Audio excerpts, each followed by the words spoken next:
entire wave, and that seemed to work. Spray for the boat, here's our surfaces, and goodbye, Booty Bay. Well, I want to talk about one other shot, which was the curtain of fire today. This is going over Dark Shore. As Seth mentioned in his presentation, Deathwing is huge. He's, if you spread his wings out, he's about 1,200 foot from wingtip to wingtip. We knew that we were going to have this curtain of fire that was raining destruction on the lands as he flew over them, and that was going to be a really big challenge, trying to maintain that level of detail for a Deathwing to convey his scale. How do you make a 1,200 foot curtain of fire? Well, initially we tried some sprite techniques as Deathwing flies over. He's flying about a mile in this shot, and sprites are just simply 2D cards with little cloud pictures on them. You can sort of see that here as he flies over. It wasn't really working. It wasn't giving us the detail that we needed, that we come to expect from Blizzard cinematics. And I liked it. I thought it was at least initial in another part, but again, the director rejected my Deathwing spreads sunshine and rainbows concept. The life of effects concepts. So this wasn't working. It was a really big problem. So what were we going to do? We decided to actually try a fluid sim. Fluid sims, this is an example of a fluid sim here. Fluid sims you see everywhere in film and cinematic production. They're not just meant for fluids, they're meant for fire, smoke, explosions, you name it. We even push our particles like embers through fluid sims so that they have more realistic motion. This was an example that we did there, and once we applied it to Deathwing, we got a lot better result right off the bat.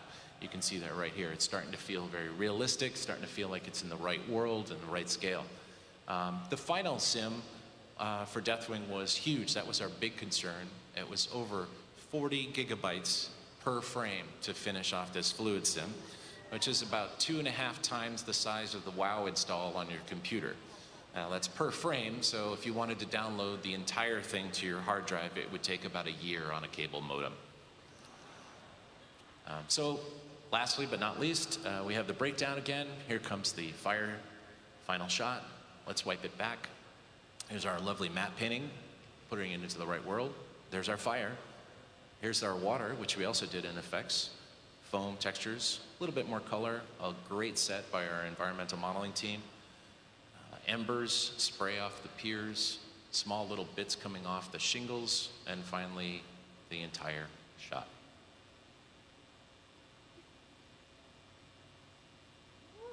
So that's it. Now, I was very happy that Cataclysm, thank you. Thank you. I was really happy that we got to do some amazing effects for Cataclysm, put them front and center, make them almost characters themselves. But as Mark mentioned, we were unable to really do the characters that we wanted to. And so now I'm going to hand it off to Terran and Gregory, who's going to show you some amazing stuff from the in-game modeling team. Thank you, Mike. So we're going to change gears quite a bit. Cinematics that we've been doing for Cataclysm. But before we get right into the meat and potatoes of it, I'm going to give you a little bit of a backstory on WoW Endgame. WoW Endgame was started by 19-year veteran Joey Ray Hall as a goal or an effort to bring more story to the game trailers he'd been producing for Blizzard for 19 years since he's been working here. This man actually modeled and animated most of the introduction to Warcraft 1. So, let's hear it for Joey Ray. So he had been making these trailers for WoW ever since it was first announced, and he really felt like it needed more story. And so to achieve that end, he actually started bringing in some community machinimators to work with him on these stories as they were coming out. He started with the Naxxramas trailer and with the Black Temple trailer, and with each one of these, even though we were up against some pretty strict limitations, the ambition just kept getting larger and larger, all the way up till Fall of the Lich King, and then finally, you know, Bolvar taking the throne. We arrive now at Cataclysm. So, as Mark had mentioned, unfortunately the Goblins and the Worgens did not make it into the pre-render cinematic. And for all that was worth, we were very, very, very happy when the game team came to us and said, we have 2 movies for you to make. One for the Goblins and one for the Worgens to bridge between the level 1 through 5 experience and the level 6 through 10 experience. And some of you who have been playing the beta, you may have already seen the Goblin cutscene. Who's seen the Goblin cutscene? Anyone? All right. So who here would like to see the Worgen cutscene for the first time?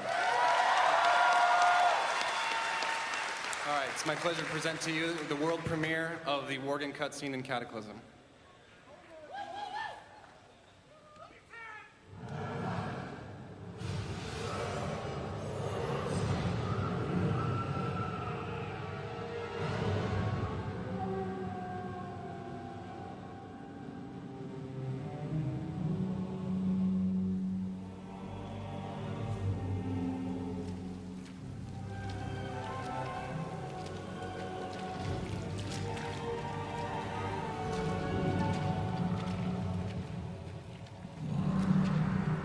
Look at what you've become. Those cursed beasts. They've left you nothing more than just another wretched mongrel. Do you even remember what you did to your friends? Your kind, haunting the wilds unchecked, until we found you. They've kept you alive because they still believe you can be saved.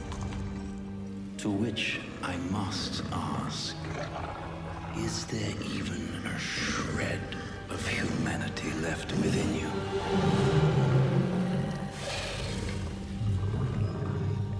Perhaps we will find out soon enough.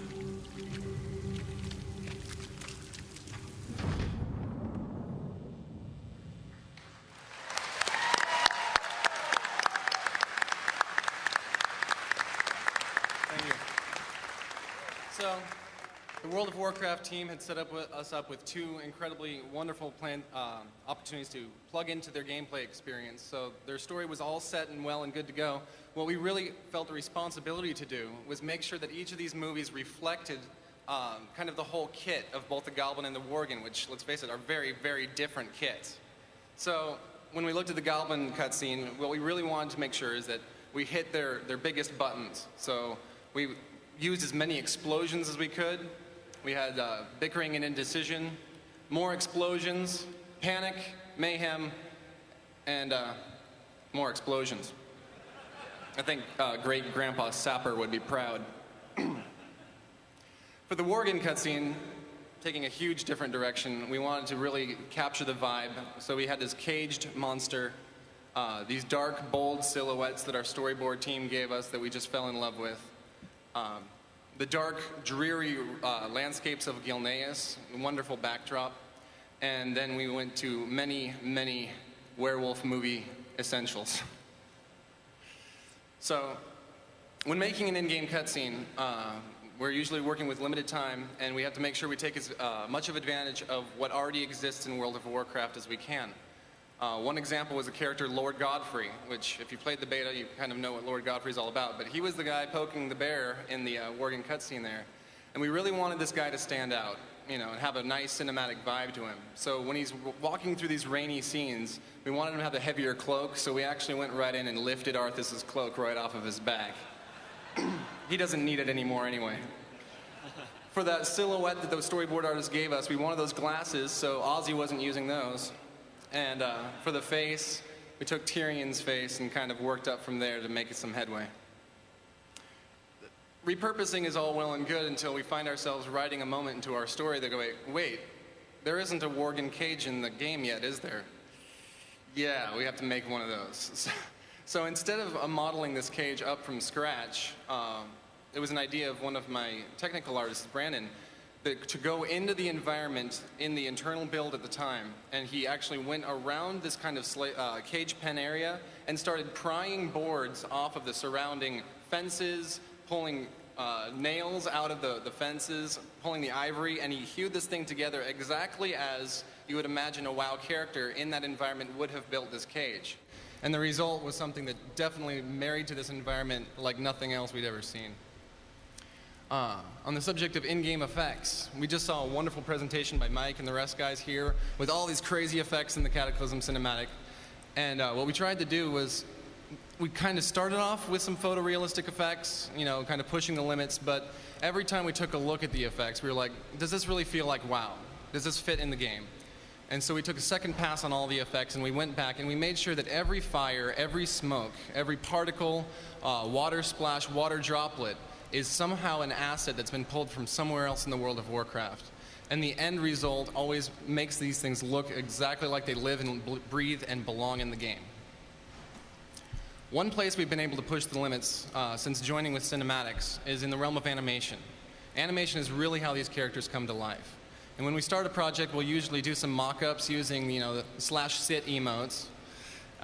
We'll shoot some live action reference, and the animators will start taking passes with these characters and iterate and try to capture exactly the lively spirit. And you can see how much of a difference it makes here in the final version of the shot when we started with, you know, /sit.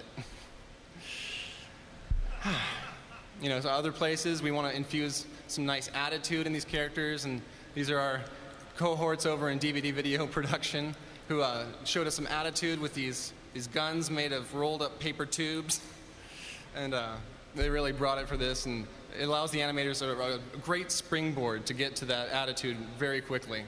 But then there's actually some times where the animators and this live action just gets a little out of hand.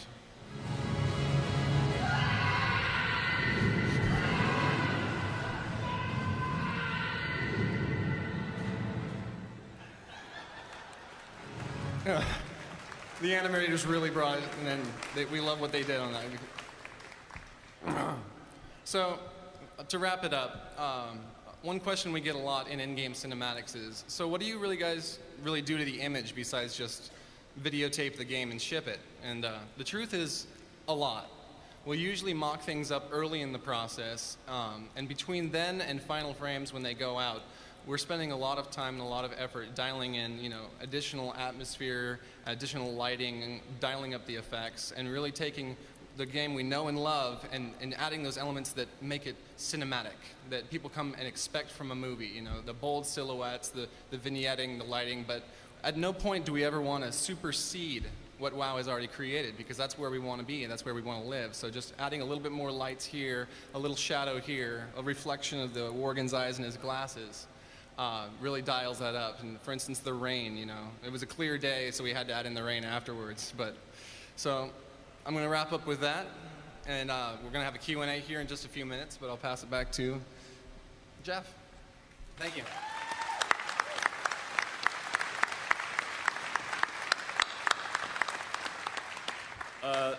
So yeah, we're going to open it for Q&A. Before we do that, really quick, just to give Terran a little bit more props, you guys saw the Demon Hunter piece yesterday. He was the director on that, so big hand to Terran for that one.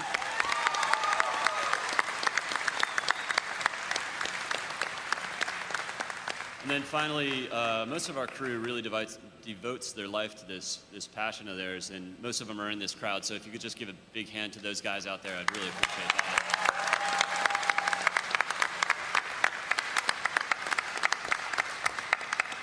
And then, of course, thank you all for coming out, but we'd love to answer any of the questions you guys have. So let's do it. I think there are mics over here, I believe. So you got to make your way over there if you want to ask a question. And then if there isn't time afterwards, come hunt us down and we could answer questions too. Hi. Of course, we've had many years of World of Warcraft, but if Blizzard had never come up with the World of Warcraft, of course we would have had Warcraft 4. Now, are there some moments that you would have loved to craft cinematically, like the final battle between Mayo's Shadowsong and Illidan, or the fall of Kelleher, or the eventual, you know, sundering of the Lich King, you know, Tyrion breaking free of the ice and cracking through Frostmourne? Are there moments you just really would have loved to get your hands on and really just made him sing? Oh, absolutely. I think the hardest thing for us is to actually pick those moments, because for us it would be great to just tell the entire story. You know, I mean, we love telling stories. It's what we do. So it's hard for us to pick those key moments, you know. It just ends up being a collaborative effort with the game team, what they want to show, and, you know, what we have the ability to do, because we're limited, obviously, in time. and we just try to pick